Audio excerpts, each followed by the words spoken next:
When the Dow came up through the top of this trend channel the other day, it looked like there was an opportunity for it to give a good strong move from there. But after a couple of days of consolidation, the bears started taking over, and that was evident when they brought it back down into the trend channel, plus below the T line.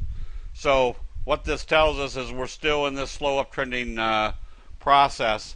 However, there might be a few days where they bring it back down, and notice how they kind of use the 50 as support. That might be the next target, even though it might be a slow rounding uptrend. It's going to be slow.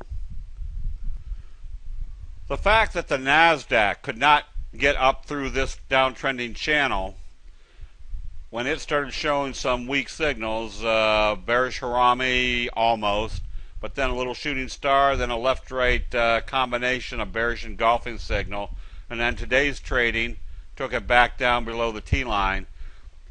When the Dow had broken through and gone up, the NASDAQ hadn't gotten there yet. So before jumping in with both feet, the kind of the rule of the market is that you want to see all the indexes doing somewhat the same thing. The fact that there was no new breakout on the NASDAQ told us that we should be a little bit leery and not close out a lot of the short positions just yet in the portfolio. Anticipating or witnessing which direction the market is moving in general, and then being able to identify strong sell signals, such as in our recommendation to short MELI, it was done because of the what we call a flutter kicker signal. A kicker signal is one of your strongest reversal signals. A flutter kicker signal is when you have an up day, the next day they gap it down below the previous day's open and do a doji. And then because of the simple rule of the doji, we know it's going to move in the direction of how they open it after the doji, and they start taking it down. That is creating a kicker signal with a doji in between. If you took the doji out of here, you'd have a strong gap down kicker signal, which tells us even on a day like today with some up motion that the probabilities of the force of this signal is still going to create some more downtrend in this stock.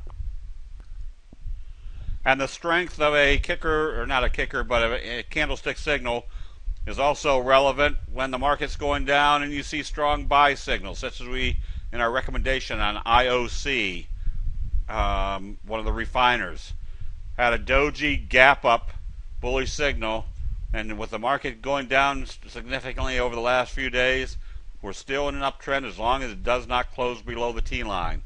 One of the very simple rules of investing is if something does a bullish signal and stays above the T line, you stay long, because the probabilities are extremely strong that that trend is going to continue to move in that direction.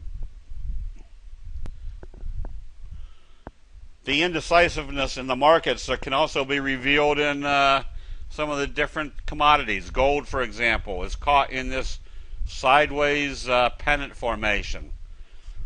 More than likely now about ready to come back down and test the lower end of that formation. It may be the lethargic summer market, but a lot of commodities as well as the markets are just trading sideways.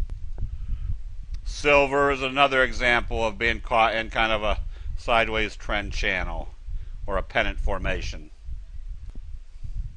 And the dollar doesn't seem to have anything real rambunctious going on. It's kind of caught in a range also.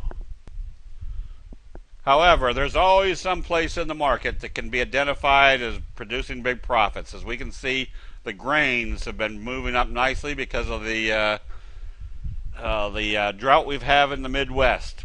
Now setting up where they've done some profit taking, and it looks like there's a J-hook pattern setup coming through. So this there's always something to trade.